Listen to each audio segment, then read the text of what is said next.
J'ai créé un TCG stratégique. Et ça fait maintenant un peu plus d'un an que j'en parle sur cette chaîne. Alors, vu que c'est le début de 2026, je me suis dit que ce serait intéressant de faire un petit bilan de cette année 2025 et j'en profiterai pour vous parler de mes objectifs pour cette nouvelle année.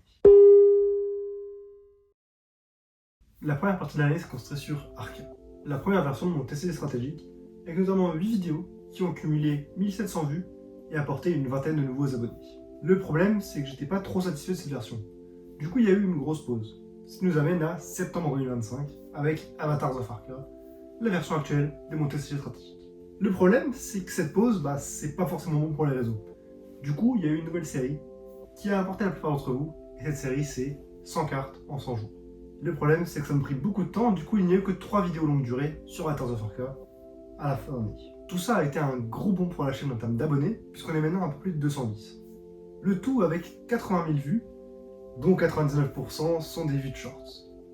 Les shorts, d'ailleurs, ont permis de créer une chaîne TikTok, qui cumule aujourd'hui un peu plus d'une centaine d'abonnés pour 35 000 vues. En bref, l'année a commencé lentement, mais c'est très bien terminé. Concernant le jeu, on a enfin des règles à peu près définitives. Et d'ailleurs, on a 100 cartes, dont 7 full arts. Sur ces 100 cartes, à peu près 40 ont été vraiment testées, et ça correspond au deck du Roi des Marais et de Robotland. D'ailleurs, la vidéo sur Robotland arrive prochainement, ainsi qu'une petite vidéo d'équilibrage entre le Roi des Marais et Robotland.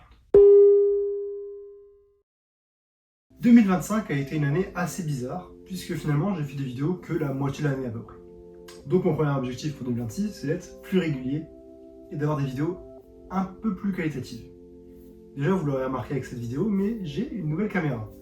Et je devrais bientôt avoir un nouveau micro, le son sera plus catastrophique normalement. L'autre point que je veux améliorer, c'est la DA de la chaîne.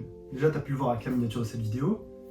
Maintenant que j'ai un iPad, je peux dessiner un peu plus et un peu mieux qu'avant.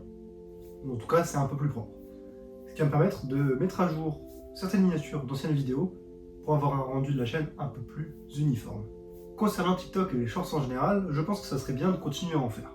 Pas aussi régulièrement qu'avant, mais en faire quand même quelques-uns par mois, ça serait pas mal pour continuer à augmenter cette audience et au minimum, essayer que l'algorithme ne nous oublie pas trop. En parlant d'audience, ce serait bien de réussir à diversifier mes réseaux sociaux parce que l'avenir de YouTube est quand même vachement incertain. Pour conclure mes objectifs pour 2026, il faut parler du sujet principal, le jeu en lui-même. Et pour ça, c'est assez simple. J'ai pas d'objectif de carte à faire, mais plutôt un objectif de playtest. Mon but, c'est d'avoir à la fin de l'année une version jouable de mon jeu pour que vous puissiez en profiter. Merci à vous pour votre engagement sur cette fin d'année. J'espère que vous continuerez à suivre le projet et qu'on sera encore plus nombreux à la fin de l'année prochaine. J'ai de grands projets pour cette chaîne et pour mon jeu. J'espère que vous suivrez. C'était Ben. Salut!